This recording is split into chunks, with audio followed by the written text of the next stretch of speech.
What if the real reason you're losing progress isn't failure, but exposure?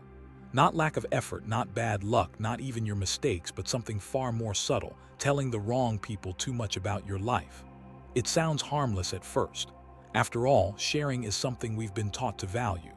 We're told that opening up is strength, that expressing ourselves brings connection, and that letting others in helps lighten the burden. And sometimes that's true. But there's a quiet truth most people learn the hard way. Not everyone who has access to your story is meant to carry it with care. Some people listen, but they don't support. Some people hear you, but they don't understand you. And some people don't just observe your life. They interpret it, judge it, and sometimes even use it. Think about a moment when you shared something personal, something that mattered deeply to you. Maybe it was a struggle, a disappointment, or a fear you were dealing with. In that moment, you probably felt a sense of relief. You felt lighter, like you had released some pressure. But later, something changed. Maybe the person you told started seeing you differently. Maybe your words came back to you in a way you didn't expect. Or maybe you simply realized that they didn't truly care the way you hoped they would. That moment is where many people begin to understand a powerful lesson. Your personal problems are not public property. Your struggles deserve the right environment. They deserve understanding, wisdom, and care. But when they are shared with the wrong audience, they can become something else entirely. Instead of healing, they can grow heavier. Instead of clarity, they can create confusion. It's like having a wound. If you expose it to a clean, safe space, it heals. But if you expose it to a contaminated environment, it becomes infected. The same is true for your problems. Not every listener is a healer. Some are observers. Some are critics. Some are simply curious. This doesn't mean you should never talk about your problems. It means you should be intentional about who you talk to.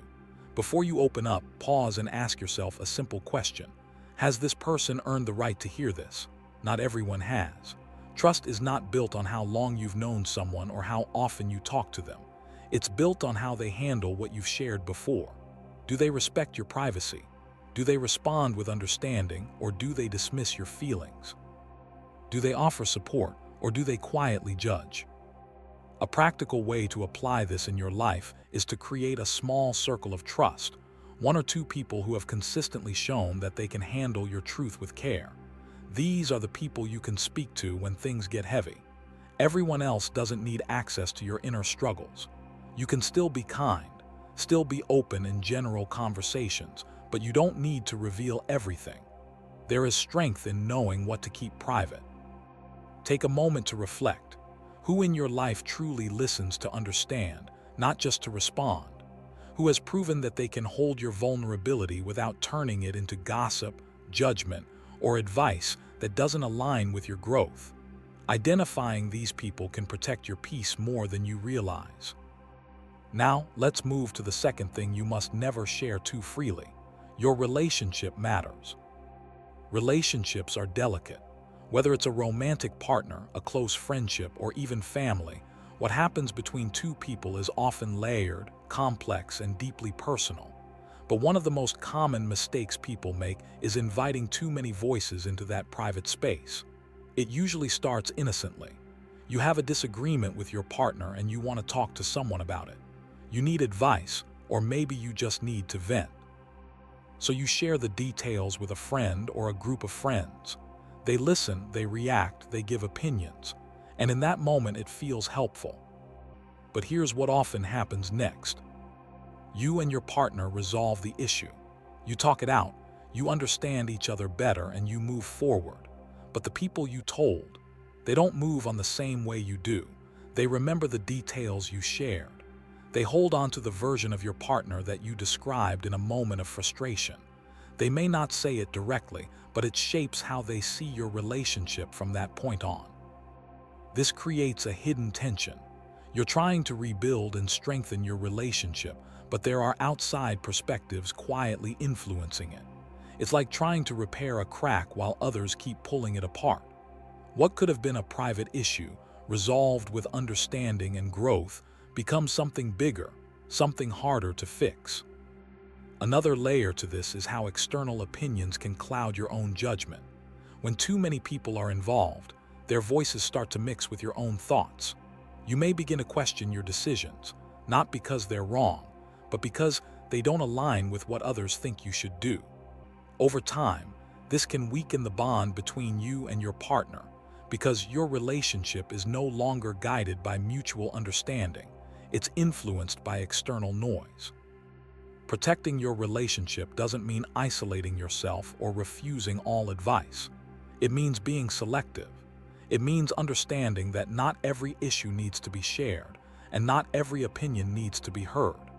If you do need guidance, choose someone who values both sides, who respects your relationship, and who won't use your vulnerability as a story to tell others. A helpful exercise here is to pause before sharing any relationship issue and ask yourself, will sharing this help solve the problem, or will it complicate it? If the answer is unclear, it's often better to keep it private and address it directly with your partner. Also, consider this. The strongest relationships are not the ones without problems, but the ones where both people protect the space between them. They understand that some things are meant to stay within the relationship, where they can be handled with care and honesty, not exposed to outside judgment. Now let's move to the third and most overlooked thing you must protect: your success and your progress. This is where many people make their biggest mistake. When life is hard, people tend to be cautious about what they share.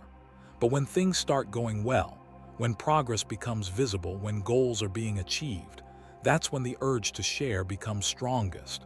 You feel proud, excited, and motivated. You want to tell people about your plans, your achievements, and the steps you're taking towards something bigger. And there's nothing wrong with feeling proud. But here, the hidden risk. Growth attracts attention, and not all attention is supportive. Some people will celebrate you openly. They'll congratulate you, encourage you, and genuinely feel happy for your success. But others will react differently, and often it's not obvious. Envy is rarely loud. It doesn't always show itself through negative comments or open criticism. Sometimes it disguises itself as advice. Sometimes it comes in the form of concern. Sometimes it's hidden behind a smile. You might hear things like, "Are you sure that's a good idea?" or "Don't get your hopes up too much." On the surface, these statements sound harmless, even caring. But over time, they can plant seeds of doubt in your mind. They can make you question your path, your decisions, and your confidence. Another danger of sharing your progress too early is that it can reduce your drive. When you talk about your plans and receive validation for them, your brain can trick you into feeling like you've already achieved something. That sense of satisfaction can weaken your motivation to actually follow through. It's like celebrating before the work is done. Think of it like a card game. If you show your cards before the game is over, you give others the advantage. They can adjust their moves based on what they know about you. But if you keep your cards closed, you maintain control. You stay focused. You move strategically. This doesn't mean you should hide your success forever. It means you should be mindful of timing. Let your results speak before your words do. Let people see the outcome, not the process. There is power in quiet progress.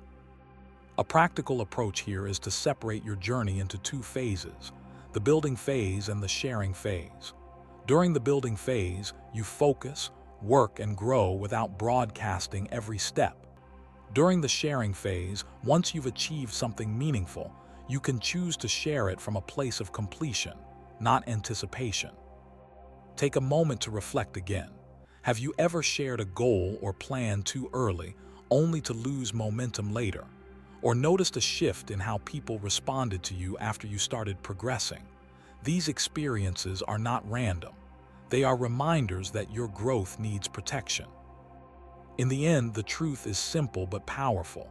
Not everything needs to be shared, and not everything needs to be explained. Some things grow stronger in silence. Just like roots develop deep beneath the ground before a tree becomes visible, your strength, your clarity, and your success often require a period of quiet growth. Silence is not secrecy. It's a strategy. It's protection. It's self-respect. When you learn to guard your personal problems, protect your relationships, and move quietly in your progress, you create a life that is less influenced by noise and more guided by intention. You become more focused, more peaceful, and more in control of your direction.